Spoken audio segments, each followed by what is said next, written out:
Silipin natin ang sitwasyon sa may Lagos-Nilad Underpass sa Maynila. May unang balita live si Bea Pinlac. Bea?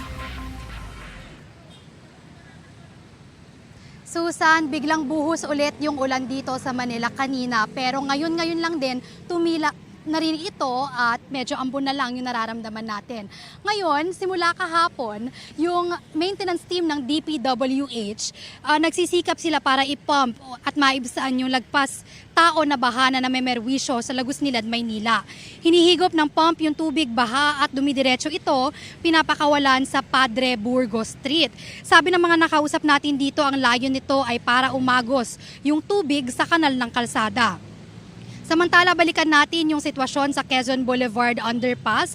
Kaninang madaling araw, hindi pa talaga passable yung daan sa mga sasakyan dahil sa baha. Pero pasado, alas 6 ng umaga, marami na rin yung mga sasakyan na lumusot dahil medyo humupa na ang tubig.